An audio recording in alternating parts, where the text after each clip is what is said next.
Здравствуйте! В эфире выпуск новостей, в студии Фатиме Сейдометова о последних событиях прямо сейчас. Новая удобная спортивная площадка в Крыму, где именно прошло торжественное открытие. Как легко и быстро изучить крымско-татарский язык. Премьера спектакля с участием всей труппы Крымско-татарского театра. Как встретили зрители музыкальную комедию. Национальные костюмы в гравюрах 18-19 веков, чей интерьер они украсили в сентябре. Владимир Константинов избран председателем Госсовета Крыма второго созыва. Решение было принято большинством голосов на партийной конференции. На эту должность было два претендента. Это Владимир Константинов и Александр Шувалов. В тайном голосовании приняли участие более 150 делегатов. Мы проделали колоссальную работу, у нас колоссальная команда. И я являюсь членом этой команды, я горжусь тем, что являюсь членом команды. Сейчас формируем задачи на следующие 5 лет. Они очень сложные, очень непростые. Это не просто пришел, пересел и опять... Нет, это все очень сложно. Программа очень серьезная. Вызовы стоят серьезные перед партией. Нужно работать с первого дня, формировать. Поэтому это очень большая работа. Ранее в Крыму подвели предварительные итоги выборов в Государственный совет республики. В новом созыве «Единая Россия» получила 60 мандатов. Основы религиозных культур и светской этики. Более 100 участников из 10 регионов России собрались на конференции. Тема доклада – взаимодействие школы и семьи в вопросах духовно-нравственного воспитания и просвещения. Конференция продлится 2 дня. В рамках мероприятия проходят круглые столы и мастер-классы. Мы занимались уже несколько месяцев исследованиями здесь у нас в университете, в учебных заведениях Крыма, средних учебных заведениях Крыма. По этому поводу сделаны некоторые выводы, готовятся статьи и методические рекомендации.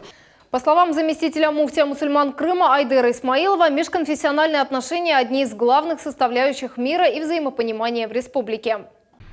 Почти все субъекты являются поликонфессиональными, многонациональными. В частности, для Крыма это имеет очень большую актуальность.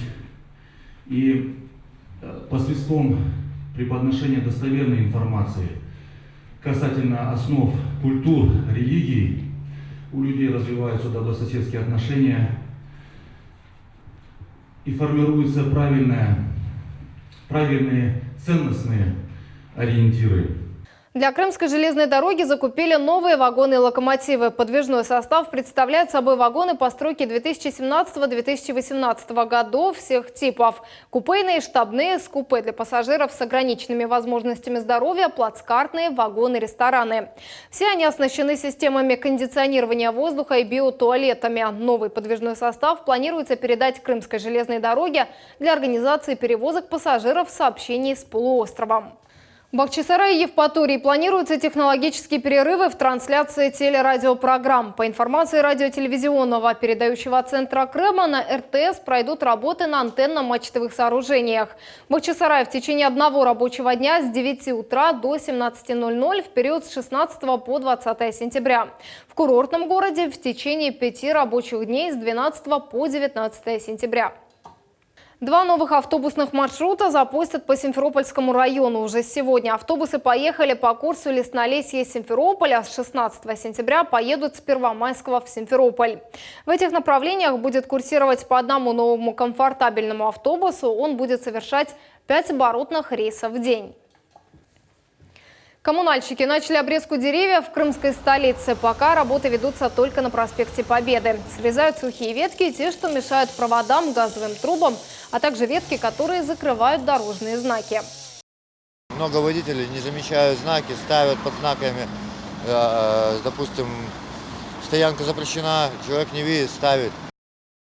В муфтиате Крыма открылись бесплатные курсы по изучению крымско-татарского языка. Программа рассчитана на 3,5 месяца. Сейчас курсы посещают более 15 человек. На занятиях побывала и наша съемочная группа. Накрытый льняной стол. Софра. Да? Запишите несколько слов. Дома прописать, разделить на слоги. Мария Митько с интересом слушает и отвечает на вопросы преподавателя. Для нее это уже второе занятие по изучению крымско-татарского языка. Девушка более 20 лет живет в Крыму. Изучать и знать язык этого народа хотела всегда. Давно хотела, очень давно хотела изучить, но как бы не было возможности. В каком плане доступны. Ну, я, допустим, нигде не сталкивалась с тем, что можно было его изучить. Я целенаправленно искала, и вот ищущий да найдет. Языки – давнее увлечение девушки. Зная русский и украинский, хорошо овладела и другими славянскими языками – польским, чешским и словацким. Не первый год изучает и французский. Отмечает, что в крымско-татарском что не фраза, так пожелание здоровья, добра и восхваления Всевышнего. Вот всегда пожалуйста, Аллах разы алсун, ну вот как-то оно как-то запало. На занятия она пришла вместе с мужем, ведь Михаил тоже полиглот. Ну, то есть и оно везде одинаковое? Вообще, да. И она будет изучать как «ы». Я о том, что татарское «и», оно везде среднее между «и» и «ы». Да, не очень прям мягко. Есть представители южнобережного диалекта, они мягко говорят, но это уже говорят. У Виолетты Жидалева к крымско-татарскому профессиональный интерес. Девушка – социальный работник. Да, у меня есть коллеги, крымские татары, и в том числе, и, конечно, хочется, чтобы и уважить и их тоже, да, чтобы они понимали меня. Они понимают меня, а я нет. Вот как так получается? Это тоже неправильно. И с другой стороны, я работаю с несовершеннолетними, и на улицах Крыма, и на улицах Симферополя мы встречаем несовершеннолетних крымских татар, и тоже иногда бывает так, что они разговаривают, а я не понимаю. А мне очень хочется понять и узнать, о чем они говорят, в силу своих каких-то профессиональной деятельности. Да. На занятия Виолетта тоже пришла не одна, вместе с коллегой Романом Билоком. Мужчина всегда хотел самостоятельно читать и переводить, хотя бы вывески в национальных заведениях. А тут появилась возможность освоить язык. Начал вникать вообще, что у нас в Крыму, в историю Крыма, в историю крымских татар, их роли в истории Крыма. Я понял, что я хочу больше понимать, а чтобы больше понимать, нужно знать, о чем и как говорят люди, чтобы мозг воспринимал эту информацию и начинал мыслить похожими образами, потому что за каждым словом всегда скрывается определенный образ. И передать этот образ может только то слово, на котором оно на том языке, на котором оно произносится. Курсы ведет преподаватель крымско-татарского языка и литературы Тамила Абдувелиева. Многие ее знают и по телевизионным проектам. Сен, де, са, ол. Вот это правильный вариант, его запомните. Сен, де, са, ол. Рассказывает, программа построена для начинающих, поэтому они интересны и преподавателям других национальностей. Программа выстроена таким образом, что обучение начинается с алфавита и с произнесения специфических звуков крымско-татарского языка, и далее изучаются все необходимые правила для получения знаний и владения крымско-татарским языком. В конце курса слушатель уже может на основе полученных знаний изъясняться, высказывать свои мысли и рассказать о себе самую основную информацию, общаясь с коллегами, с друзьями, с близкими. Занятия проходят бесплатно для всех желающих на территории муфтията 2 раза в неделю, во вторник и четверг. Длятся они по часу. После 3,5 месяцев обучения слушатели получат сертификаты. Севиля Меметова, Наджия Исаева, Дмитрий Низовой, телеканал Минлет. Новая спортивная площадка открылась в селе Красногвардейское Советского района. Комплекс возвели в рамках подпрограммы «Устойчивое развитие сельских территорий». С подробностями Султания Ситакаева. Воздушные шары, радостный смех детей и веселая музыка. Сегодня в селе Красногвардейское Советского района открывают новую универсальную спортивную площадку. Для местных жителей организовали настоящий праздник, выступления творческих коллективов, приветственные слова чиновников и вручение благодарностей активным жителям поселка. О такой спортивной площадке и мечтать не приходилось, говорят сейчас жители села. Теперь дети смогут заниматься физической культурой и в целом вести здоровый образ жизни. Наши дети любят футбол, баскетбол, все любят. И с металса будут все заниматься, бегать, прыгать. Они это любят очень. Спасибо Ларисе Николаевне большое, что открыла спортивный такой стадион для нас. Спортивный комплекс построили за 3 месяца. Здесь есть поле для футбола и волейбола с трибунами для зрителей. Установили раздевалку и благоустроили прилегающую территорию. 12-летний Эдем Аблякимов открытие спортивной площадки ждал давно. С друзьями ему приходилось играть в футбол на заброшенном пустыре. Теперь для тренировок есть все условия. Я хочу профессионально заниматься футболом. У нас появились формы, мячи, стадион. Спортивный комплекс построили по программе «Устойчивое развитие сельских территорий». Общая сумма проекта – более 1 миллиона рублей. 500 тысяч было вложено в Министерство сельского хозяйства как субсидии. Остальные средства были вложены за счет местных жителей. Это называется местная инициатива. Работа здесь еще не закончена. В следующем году планируют установить тренажеры, искусственное покрытие и беговые дорожки. Это уже 4-й проект, который реализуется непосредственно в селе Красногвардейское. Помимо этого, в рамках федеральной целевой программы устойчивого развития сельских территорий мы уже открыли 3 парка. Мы установили 7 спортивных и детских площадок. В Крыму программа «Устойчивое развитие сельских территорий» реализуется с 2015 года. Всего на полуострове уже установлено 36 подобных комплексов. И власти не намерены останавливаться на достигнутом. До конца года планируют открыть еще 8 таких спортобъектов. Советский район лидирует по получению грантовой поддержки. Уже реализовано 11 проектов на общую сумму 5,5 миллионов рублей. Султания Ситакаева, Герай Абдуллаев, телеканал «Миллет».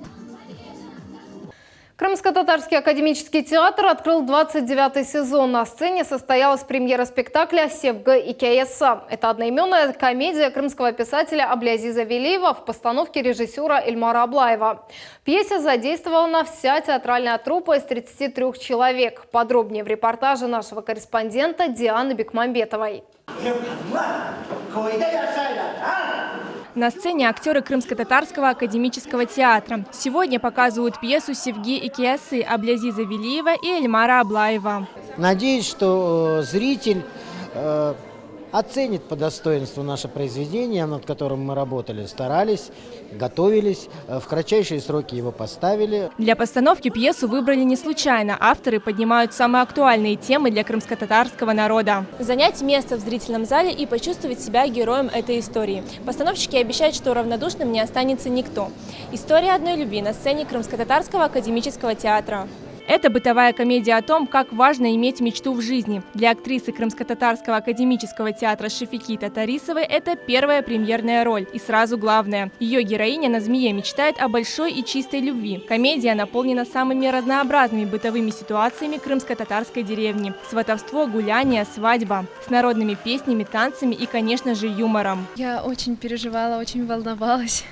Сагылсын режиссер наш, что дал мне такую возможность попробовать. Это моя первая премьерный спектакль. Сагылсын мой партнер, коллега Эдем Ага. Он мне всегда помогал, подсказывал, как нужно делать. Ну, конечно, волновалась. Руки не тряслись. без ее таланта, конечно. Вот, руки тряслись, так зал хорошо принимал, было много людей. Полный зал зрителей встретил постановку пьесы «Севги Икиясы» бурными аплодисментами. Побольше бы таких людей к нам приходило. Хочу, чтобы полные залы были, поэтому стараемся для них. Да, стараемся для зрителей. К показу спектакля подготовились быстро, всего за 28 репетиций. Актерам не терпелось открыть новый 29-й театральный сезон. Режиссер поднимает очень актуальную тему. Я думаю, что она близка каждому. Мне очень понравилась игра актеров. Всем советую посмотреть. Следующий показ бытовой комедии «Севги Икиясы» 24 сентября в Крымско-татарском академическом театре. Диана Бекмамбетова, Рафаэль Вахидов, телеканал «Миллет». Калейдоскоп танцевальных и вокальных номеров и ярких национальных костюмов. В Симферополе в рамках 5-го литературного фестиваля «Крымбукфест» представили этнокультурный проект «Душа народа». Мероприятие проводится 4-й год подряд. И, как говорят организаторы, его главная цель – познакомить людей с обычаями и традициями народов Крыма.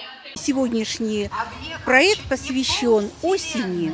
Осень – это сбор урожая. И мы рассказываем обычаи и традиции при сборе урожая различных народов Крыма.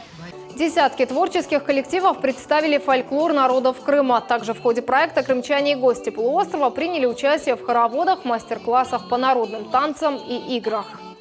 Сотни национальных костюмов народов России в гравюре. В крымско-татарской библиотеке имени Исмаила Гаспринского презентована выставка «Одежда наших предков. Графика 18-19 веков» из фондов Российской государственной библиотеки искусств.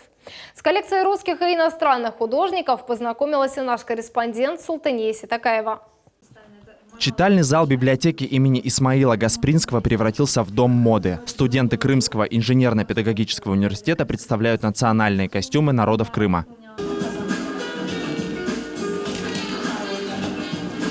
11 нарядов студенты сшили сами. Каждый костюм отличается необычной техникой вышивки. Она выполнена исключительно вручную. Стилизация в этих костюмах присутствует. Вся вышивка сделана вручную. В холле библиотеки открылась выставка в графике «Одежда наших предков. Графика 18-19 веков» из фондов Российской государственной библиотеки искусств. Здесь представлено всего 20 работ, но на самом деле она состоит из 120 изображений. Выставка гравюр передвижная и путешествует по всему миру. Начиная от Соединенных Штатов Америки, через Европу. Многие очень страны Европы посетила, скорее можно перечислить те страны, где она не была. И по России, и по странам СНГ она едет с большим успехом. На выставке представлена работа художника Корнелиса де Брюйна «Старинная гравюра армянки в национальном костюме». Именно она опубликована в его первом альбоме «Путешествие через Россию в Персию и Индию», который вызвал фурор в Европе. Потому что никто не знал такой экзотический народ, как Россия, как они называли. Да? Здесь было очень много народов, у всех был свой костюм, свои обычаи, свои предпочтения в пище и так далее. Все это отразил де Брюйн. Представлена и литография национальных костюмов крымских татар. На картине крымско-татарская семья общается с муллой. Художник Карл Гун с ювелирной точностью показал мельчайшие детали, орнаменты тканей и украшения. Она была напечатана в самом замечательном труде, который вышел к тысячелетию Руси в 1862 году. Издатель его Паули. Пополнился фонд крымско-татарской библиотеки и ценными книгами, привезенными из Москвы, которые займут достойное место в книгохранилище. Хотелось бы особо отметить, это памятники Бахчисарая, это набор открыток из фондов Российской государственной библиотеки искусств. Такой набор открыток и такой вот альбом «Костюм народов России» в графике 18-20 веков. С уникальной коллекцией познакомятся и студенты швейного училища. Выставка будет работать в течение следующих 3 недель. Вход свободный. Руслан Минаев, Султания Ситакаева, Рафаэль Вахидов, телеканал Милет. Почти 25 тысяч туристов за сезон в Карадакском музее природы. Ежедневно экскурсии посещают от 50 до 140 человек. После музея большинство туристов поднимаются на одноименную гору. О том, во сколько обойдется пеший тур с экскурсией, чем удивляет Карадакский заповедник, расскажет Эльмас Аблакимова. За экскурсоводом в двери музея природы Карадакского заповедника проходят туристы. Несколько секунд и здание заполнено людьми. Перед походом в гору Карадак они знакомятся с флорой и фауной заповедной зоны. Некоторых представителей животного мира, как, например, этого большого тушканчика, в заповеднике увидеть не удастся. Они там больше не обитают. Здесь мы видим не просто каких-то чучела застывшие, а сценки из жизни животных и птиц. В музее на витрине мерцающие камни: яшма, халцедон, сердолик. Снаружи обычный камень серого цвета, внутри ярко-фиолетовая сердцевина. А вот сердолик, почему он такого фиолетового цвета с такими оттенками необычными для камней? Ну, поскольку все породы под воздействием высокой температуры формировались, то на Карадаге породы они разноцветные. Екатерина Василюкова – турист из Севастополя. Она фотографирует понравившиеся экспонаты. Интересно. А что больше всего внимания? Халцедоны. Они просто цветные, ну такие, можно сказать, можно в ювелирных украшениях их увидеть. 20-минутная экскурсия. Позади теперь пеший тур к Карадагу. Сегодня на экскурсию в Карадагский заповедник отправляется порядка 20 человек. Это первая группа за сегодняшний день. Крутой подъем на 100 метров и привал с видом на Балалы-Кая. Карадак с крымско-татарского «Черная гора». Площадь заповедника почти 3000 гектаров, из которых 809 – акватория Черного моря. Отсюда открывается шикарнейший вид на Казачью бухту, и справа немного виден мыс Меганом, а лавочки для привала на высоте 300 метров словно сделала сама природа. Далее, придерживаясь за канаты, идем по горным склонам прямо к мертвому городу. Отсюда, кстати, открывается замечательный вид на Золотые ворота. За 4 часа тура около 6 привалов для отдыха. На каждом краткий экскурс о заповеднике и, конечно, время для фото. Павел приехал из Челябинска с фототехникой. Фотоаппараты, экшены, цифровые видеокамеры. Все, чтобы запечатлеть красоты Крыма. Надо спокойно ходить, фотографировать вот на все это оборудование, грубо говоря. И в море еще не был, белый. Поэтому некогда все в море купаться, все по горам и весим. Сухопутный горный маршрут в 7 километров по единственному в Европе древнему потухшему вулкану. В составе разных туристических групп в день его покоряют до 140 человек. Мыс Магнитный – финальная точка нашего пешего тура. Сейчас сюда подошла уже вторая группа туристов. Дмитрий Кузнецов приехал из Донецка всего 10 дней назад. С семьей он уже во второй раз на экскурсии. Второй раз приезжаем сюда в курортное. Нравится, очень тихо, очень красиво. От суеты, от всей, от шума. Вообще растворяюсь в природе, классно. С горы по пожарной тропе. Это более короткая дорога. Спуск занимает всего 2 часа. По пути встречаем еще одну группу туристов. Мы желаем счастья вам, и оно должно быть таким. Пройтись по экотропе и посетить Карадакский музей природы можно в любое время года. Стоимость билета для взрослого – 600 рублей. Посетить экскурсию можно и с детьми. Тогда билет обойдется в 400. Эльмас Аблакимова, Рамазан Аливапов, телеканал Миллет. Это все новости на сегодня. В студии для вас работала Фатиме Сейдаметова. Всего доброго.